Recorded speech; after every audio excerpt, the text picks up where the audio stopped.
It was a calm evening flight from Tokyo to Los Angeles. The first-class cabin of the luxurious aircraft hummed softly with the quiet elegance of wealth, glass clinks, hushed voices, and the occasional rustle of designer clothing.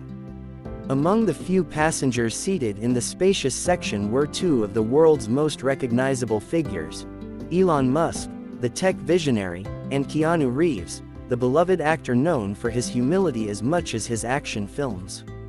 Elon Musk, wearing his usual confident smirk and a tailored black blazer, was glancing around the cabin, his sharp eyes catching the details of everything, from the configuration of the seats to the attire of the other passengers. That's when he noticed Keanu Reeves sitting a few seats away, quietly reading a book with an old leather cover. Around Keanu's neck hung a simple, worn necklace. It looked almost homemade, something with a rough, carved pendant and beads that didn't match. Elon leaned over to the passenger beside him, a well-known venture capitalist, and whispered, not too quietly, "Look at that necklace. You'd think someone with his net worth would wear something a bit more 21st century." The remark floated just loud enough to be caught by a couple of nearby passengers, and perhaps even Keanu himself, though he gave no sign of hearing it. He turned a page in his book calmly, his expression serene. A flight attendant approached, offering champagne. Elon accepted a glass and took a sip, clearly amused with himself.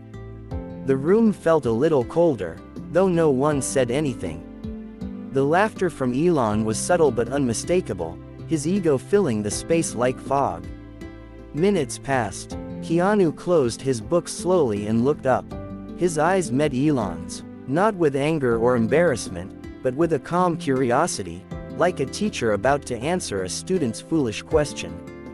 "This necklace," Keanu began in his signature gentle voice, "was made by a child in a Cambodian village I visited years ago. She gave it to me after I helped rebuild their local school, the only one for miles. Her father had died in a flood the year before. I wore this necklace at the opening of the school, and she told me it would bring protection." The cabin grew silent. "I wear it," Keanu continued, "because it reminds me of the people who don't have the privileges we do. Of what it means to do something for someone else, even if no one's watching. It grounds me, reminds me of who I was before all of this." He motioned vaguely around, including the plush seats, the gold-rimmed champagne flutes, the artificial warmth of status. Elon didn't have a comeback. His smirk had vanished, replaced by a stiff, unreadable look. He glanced away, focusing on the window, the clouds, anything but the man sitting across from him whose words carried more weight than any rocket launch. The rest of the flight was quiet. Elon stayed mostly to himself, occasionally typing on his phone but with noticeably less energy.